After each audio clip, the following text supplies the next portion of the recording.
Assalamualaikum warahmatullahi wabarakatuh. Ketemu lagi sama Pak Yudi Sutomo. Tetap di acara apa coba? Di acara Bando Bahasa Indonesia. Semangat kan untuk hari ini? Bapak harap anak-anak Bapak yang hebat terus semangat dalam belajar dalam keadaan apapun, mau itu online, tatap muka, mau itu sedang dalam di rumah atau dalam keadaan di kelas, tetap belajar ya. Karena Bapak yakin anak-anak Bapak selalu sehat, selalu kuat, dan selalu semangat. Hari ini kita akan diskusi dan belajar mengenai apa coba? Mau tahu? Apa mau tahu aja? Bapak kasih bocoran deh. Kita akan bahas mengenai informasi-informasi terkini seputar kegiatan yang terjadi di masyarakat dan di luar negeri, dalam negeri. Nah, apa coba namanya? Oke, berita. Betul banget ya. Nah, berita itu apa? Ada yang tahu nggak? Pasti kalian sudah pernah tahu. Bapak akan lebih rinci apa itu berita biar kalian paham ya. Yang pertama, Bapak akan mempelajari dengan kalian semua 3 materi untuk hari ini. Artinya dalam satu materi berita kita ada 3 hal yang dipelajari ya. Yang pertama, kita pelajari materi mengenai pengertian teks berita. Yang kedua, mengenai unsur-unsur teks berita. Yang ketiga, struktur teks berita. Nah, Bapak harap kalian sudah siap ya? Oke. Yang pertama, pengertian teks berita. Ada kan di sini? Nah, silakan bisa dilihat ya. Apa sih pengertian teks berita? Silakan dilihat bahwa teks berita adalah teks yang melaporkan kejadian atau peristiwa atau informasi mengenai sesuatu yang telah atau sedang terjadi yang bersifat aktual. Artinya apa? Berita dapat bersifat berita yang lalu, berita yang sedang terjadi, atau yang sudah lalu terjadinya. Nggak apa-apa. Yang paling penting, budayakan literasi. Baca dulu, baca. Setiap ada informasi yang melalui medsos, media cetak, elektronik, dibaca yang betul, dibaca. Nah, setelah dibaca, yakin informasinya, baru di-share. Jangan dapat informasi, share. Wah, itu namanya gagal paham. Hati-hati anak-anak.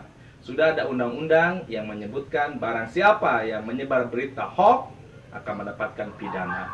Nanti tangkap Pak polisi loh, ya. Hati-hati. Budayakan literasi. Literasi budayakan. Oke? Nah, itu yang pertama ya.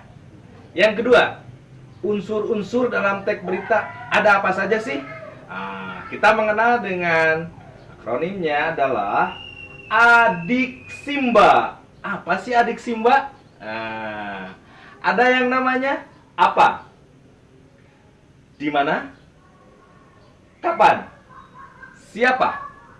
Mengapa? Bagaimana?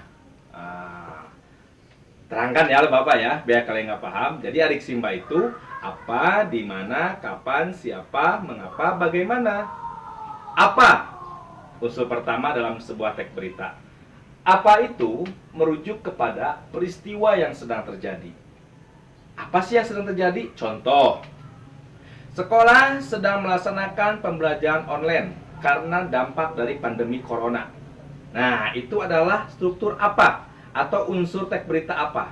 Tentang pandemi corona menyebabkan pembelajaran online. Itu apa? Peristiwanya menunjuk kepada apa? Yang kedua, di mana? Nah, di mana itu merujuk kepada tempat.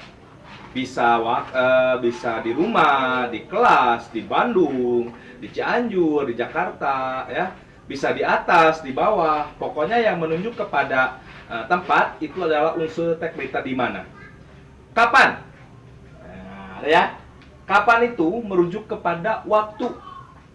Bisa tanggal, jam, bulan, hari, tahun, atau kata penunjuk waktu. Hari ini, hari itu, kemarin, Selasa, Minggu, itu adalah unsur kapan. Nah, yang keempat adalah unsur siapa. Siapa artinya merujuk kepada pelaku. Bisa orang yang memberikan informasi, bisa korban dalam berita, bisa orang yang memberikan informasi, itu adalah unsur siapa.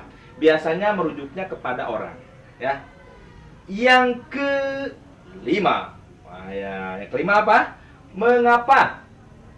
Mengapa dia merujuk kepada penyebab peristiwa itu terjadi. Contoh, pembelajaran online dilakukan oleh pihak sekolah. Kenapa? Nah, ya. Mengapa pembelajaran online dilakukan di sekolah? Karena pandemi corona yang menyebabkan tidak boleh berkumpul atau bergerombol, sehingga pembelajaran secara online. Itu mengapa?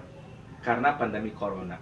Mengapa pembelajaran online dilaksanakan secara bersamaan di sekolah? Karena dampak pandemi corona. Yang terakhir adalah bagaimana. Bagaimana adalah unsur yang menyebabkan mengapa dijawab.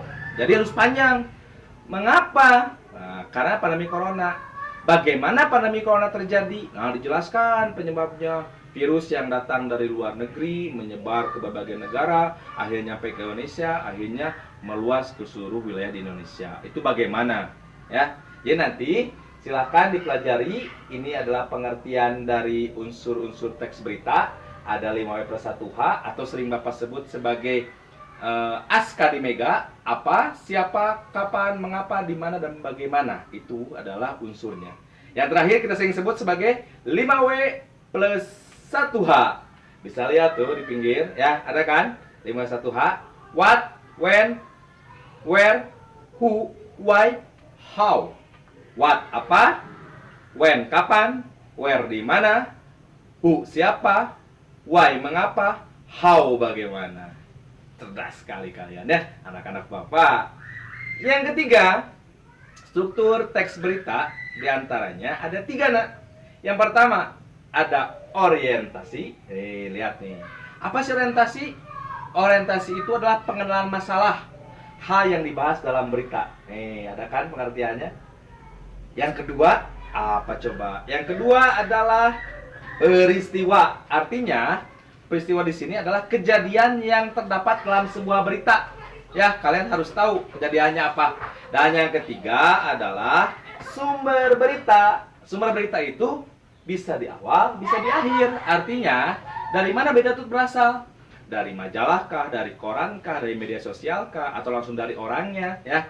Nah, artinya dalam sebuah berita dipelajari yang baik mengenai dari mana berita itu benar atau tidaknya, bohong atau tidaknya, hoax atau tidaknya, ya. Karena kalian sudah menguasai yang tadi, pengertiannya sudah hafal, unsur beritanya sudah hafal, struktur teksnya sudah hafal. Oke? Nanti Bapak akan berikan latihan di sini.